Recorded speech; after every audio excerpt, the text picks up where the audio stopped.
Tuhan malam ini terambil dari kitab Wahyu pasal 3 ayat 15 sampai dengan 16. Aku tahu segala pekerjaanmu. Engkau tidak dingin dan tidak panas. Alangkah baiknya jika engkau dingin atau panas. Dari karena engkau suam-suam kuku dan tidak dingin atau panas, aku akan memuntahkan engkau dari mulut. Saudara, teks ini konteksnya adalah teguran Allah kepada jemaat di Laodikia. Teguran Allah kepada jemaat di Laodikia itu seperti sinar X yang mendiagnosa kondisi jemaat di Laodikia. Dan yang mengatakan ini adalah Yesus, yang mengatakan ini adalah Allah sendiri. Yang amin, ya dan amin itu sendiri, yang benar. Dan Allah berkata kepada jemaat di Laodikia, dikatakan, aku tahu segala pekerjaanmu. Engkau tidak dingin dan tidak panas. Alangkah baiknya jika engkau dingin atau panas. Kemudian dikatakan, jika engkau suam-suam kuku, aku akan memuntahkan. Maksudnya apa? Karena kalau kita bicara tentang Laodikia dan kita telusuri lebih jauh, maka di sana kita akan menemukan bahwa di Laodikia jemaat yang terkenal itu, jemaat yang kaya tersebut, yang terkenal dengan kemajuan ilmu kedokteran, dengan pabrik matanya, dan juga dengan produk-produk manufaktur yang luar biasa, yang seperti Edwall begitu. Ternyata di sana juga ada yang namanya air panas begitu.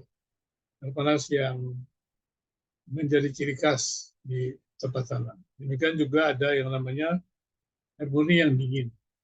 Nah, kemudian kalau kita bicara tentang suam-suam kuku, maka kalau kita bicara mata air panas, maka mata air panas itu akan tidak berguna lagi ketika dia kehilangan kepanasan.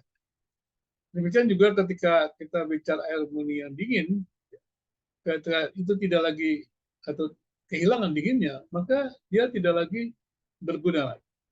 Maka dengan demikian maksudnya adalah kalau kehidupan Kristen, kehidupan orang percaya itu adalah suam-suam kuku, maka dia tidak berguna, dia tidak memberikan kontribusi apa-apa. Kemudian Tuhan mengatakan kalau orang Kristen demikian dia tidak berguna, dan kalau dia ibaratkan makanan, peminuman, maka dia dimuntahkan karena dia tidak berguna apa-apa. Dan kemudian apa yang terjadi dengan jemaat Laodikia? Jemaat Laodikia itu sebenarnya jemaat yang saya katakan cukup kaya, makmur, dan juga dengan kesombongan mereka, kehebatan mereka karena mereka kaya, makmur, dan mereka berpikir bahwa itu semua karena usaha mereka sendiri. Dengan demikian maka mereka cukup puas dengan kondisi mereka sendiri.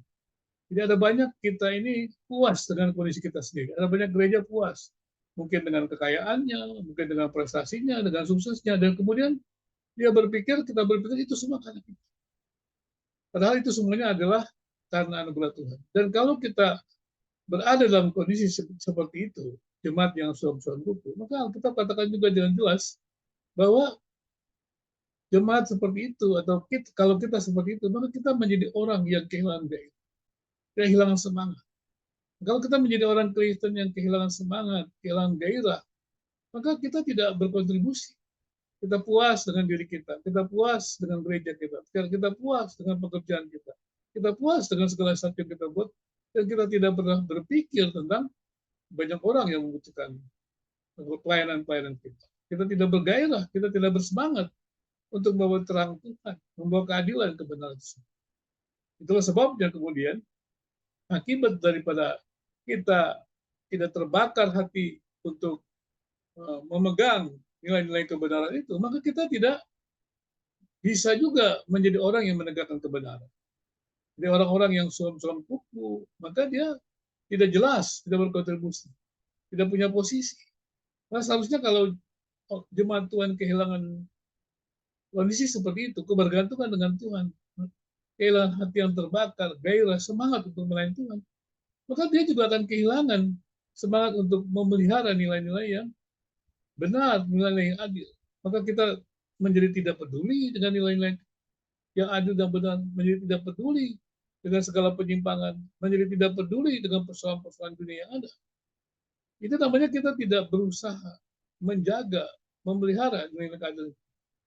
Dan bukan saja kita tidak peduli dengan orang lain, bahkan kita tidak peduli dengan diri kita sendiri. Kita tidak peduli dengan perkembangan diri kita tidak peduli dengan pertumbuhan rohani kita tidak peduli juga dengan apa yang kita baca, kita tidak peduli dengan apa yang kita lakukan. Berarti kita tidak memelihara nilai adil yang benar. Mengapa terjadi? Karena kita tidak bergantung dengan Tuhan. Kita bergantung dengan diri kita. Kita merasa diri hebat, kita merasa diri kuat. Disitulah kita kehilangan gairah semangat untuk melayani Tuhan. Semangat untuk menegakkan keadilan dan kebenaran. Dan kalau itu terus berlanjut, maka kita kehilangan visi Tuhan. Kita tidak tahu mengapa kita hadir di dunia ini. Kita tidak tahu untuk apa kita hadir di dunia ini. Kita tidak tahu kita mau apa dengan masa depan kita. Apa yang kita mesti buat. Kita kehilangan visi Tuhan. Kita mungkin hanya mengisi hidup ini dengan apa yang kita inginkan, apa yang kita butuhkan. Kita lupa dengan persoalan-persoalan yang begitu besar di tengah-tengah dunia ini. Saya pikir ini merupakan hal yang perlu juga kita waspadai, yaitu kehilangan visi Tuhan. Kenapa kita kehilangan visi Tuhan? Karena kita tidak memelihara nilai-nilai kebenaran, keadilan. Maka kita tidak peduli dengan dunia yang makin menyimpang, dengan persoalan-persoalan dunia yang begitu membawa mereka menjauh dari Tuhan. Tetapi kalau kita berjuang dan memelihara nilai keadilan kebenaran tersebut, maka kemudian kita juga akan melihat visi Tuhan. Dan kemudian juga ketika kita melihat visi Tuhan tersebut, maka akhirnya karena kemuliaan Tuhan itu senantiasa ada dalam diri kita. Orang-orang yang terus melayani Tuhan, menderita bagi Tuhan, memuliakan Tuhan, maka kemuliaan Tuhan itu akan mengajar kita. Jadi kita akan berusaha berjuang untuk menjadi saksi.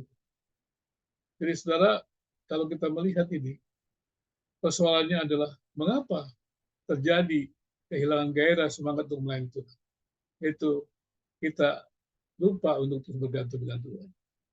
Yang kedua, kita lupa untuk memegang, mentaati Tuhan, memelihara nilai-nilai kebenaran ketaatan. Dan kita lupa Tuhan punya tugas untuk kita, untuk menjalankan misi Allah. Ya, kita tidak punya visi.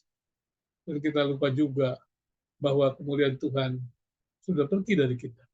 Seperti jemaat di Laodikia dikatakan, tidak berkontribusi, suam-suamku. Dan kemudian bagaimana caranya untuk keluar dari situ. Menarik sekali dikatakan oleh Alkitab juga di sini dengan tegas. Barang siapa kukasihi, ia kutegur dan kuhajar. Sebab itu relakanlah hatimu dan bertobatlah. Lihatlah aku berdiri di buka pintu dan mengetuk. Jikalau ada orang yang mendengar suaraku dan bukaan pintu, aku akan masuk mendapatkannya. Dan aku akan makan bersama-sama dengan dia, dan ia bersama-sama dengan. Kata-kata ini dikatakan Tuhan kepada jemaat Laodikia dan kepada setiap individu. Dan ini berarti juga bahwa setiap individu yang ada di gereja menjadi orang Kristen tidak cukup atau tidak boleh hanya marah dengan kondisi gereja yang ada saat ini. Dengan gereja yang tidak menjadi saksi misalnya. Kita tidak boleh jamak. Kita tidak boleh hanya sekedar sedih. Tapi kita harus mengetahui ketika gereja tidak bergantung dengan kepala gereja itu Yesus Tuhan, maka gereja itu tidak bisa menjadi berkat. Gereja itu tidak bisa menjadi saksi. Gereja itu tidak lagi memelihara nilai kebenaran. Gereja itu tidak lagi memiliki visi Tuhan. Dan gereja itu juga tidak memiliki kemuliaan Tuhan. Kemudian kalau kita berada dalam kondisi itu, setiap pribadi kita, ingatlah bahwa Tuhan memanggil kita semua. Kita yang hari ini mendengar firman Tuhan, bahwa Tuhan mengetuk pintu hati kita. Dan Tuhan ingin tinggal di dalam diri kita. Tuhan ingin membakar hidup kita dengan api Roh Kudus-Nya yang penuh gairah dan semangat untuk melayani. Tuhan ingin membakar hati kita dengan tegas perjuangan untuk memelihara nilai keadilan, kebenaran, kesucian, kudusan. Dan Tuhan ingin memberikan visinya kepada kita untuk membawa terang Tuhan ke seluruh dunia ini. Dan juga Tuhan ingin berdiam dalam diri kita. Roh Kudus ingin mendiami diri kita untuk menyatakan kemuliaan. Nah, hari ini, malam ini, mari kita lakukan bersama. Apakah kita memang mendengarkan kebenaran ini?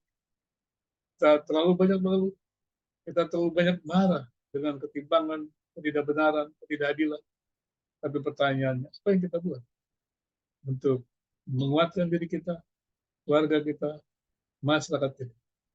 Mari, baiklah kita mulai dari diri kita sendiri untuk menjaga nilai kebenaran dan kemudian membawa begitu, mengerjakan visi Tuhan, memuliakan Tuhan, dan membawa kemuliaan Tuhan ke seluruh ujung dunia ini, supaya nama Tuhan dimuliakan dalam kehidupan kita bersama dan dalam kehidupan semua umat manusia.